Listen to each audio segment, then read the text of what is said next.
Our top story this hour, peace spreading on the Korean Peninsula. On Monday, the North and South started the process of removing landmines located along the border, which splits the Korean people into two separate nations. The so-called demilitarized zone established along the 38th parallel is a bit of a misnomer, as the border has been heavily militarized since the end of the Korean War, which you may recall never actually ended, as no formal peace treaty was signed. Negotiating such an agreement is a goal shared by governments on both sides of the border. In September, Korean leaders Kim Jong-un and Moon Jae-in signed a peace agreement committing Seoul and Pyongyang to realizing that objective, leading Moon to declare, quote, "The era of no war has started." North Korea is pursuing peace as one people, undivided. The United States has been sidelined in this process. However, last week, the Trump administration announced Secretary of State Mike Pompeo will travel to Pyongyang later this month in an effort to schedule a second summit between Kim and President Donald Trump. Speaking at a rally of his supporters in West Virginia over the weekend, Trump said he and Kim, quote, fell in love throughout the negotiation process. I was really being tough, and so was he. And we would go back and forth. And then we fell in love, okay? No, really. He wrote me beautiful letters, and they're great letters. We fell in love. The removal of landmines from the 38th parallel marks an important step for Korea in the direction of unity. I traveled to South Korea last year to report on the struggle for peace on the peninsula. While there, I traveled to the city of Imjinggak, which is just a few meters away from the 38th parallel. The threat of war could not be more apparent back at Imjinggak, near the border which has separated Korea since the end of World War II. For a so-called demilitarized zone, the presence of the military is palpable as the U.S. and South Korea rehearse their war against the North just a few miles away. Still, it's mostly civilians who visit here, bust in on tours from around the country. A divided people gather at Imjinggak to gaze across the sweeping hills at their distant neighbors, once their fellow countrymen. It's also here where one meets Koreans like this man who know not just the threat of war, but war as reality, having battled their brothers already once before. He was 18 years old when the war broke out and agreed to speak with me about his memories.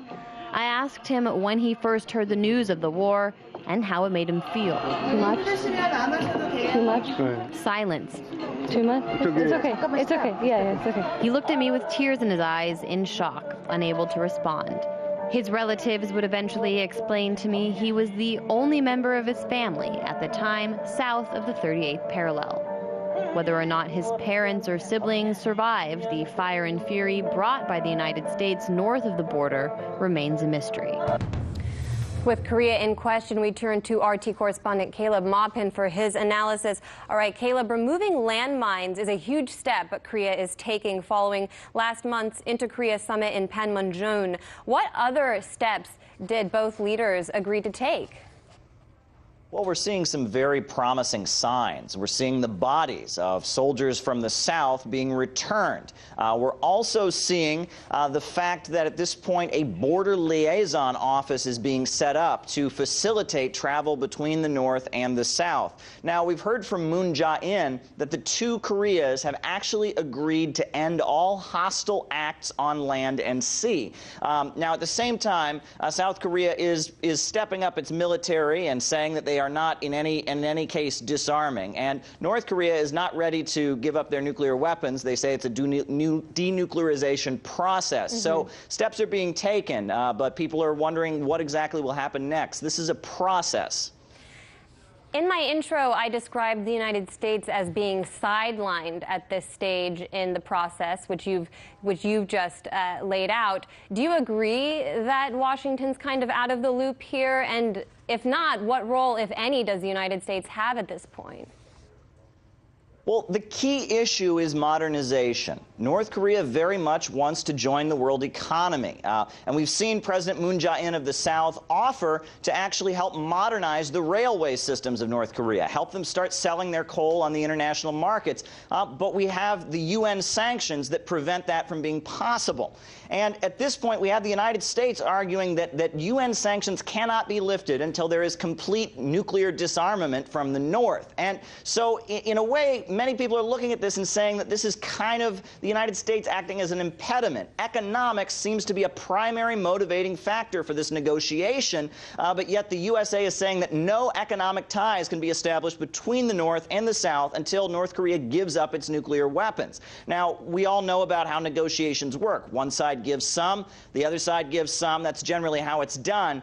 So people are wondering what exactly the role of the United States here. Are they being an impediment, essentially? But the other thing is that we remember that Donald Trump very much likes to be at the center of attention, and he very much likes a historic handshake.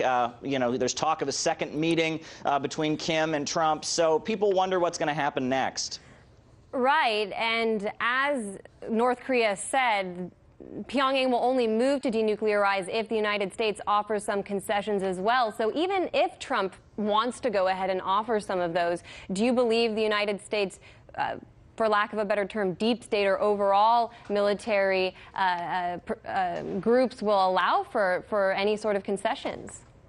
I think there are a lot of different agendas within the White House. There are different forces that want different things. We heard a lot of conflicting statements in the lead up to the Singapore summit. We'll remember John Bolton was saying one thing, Mike Pompeo was saying one thing.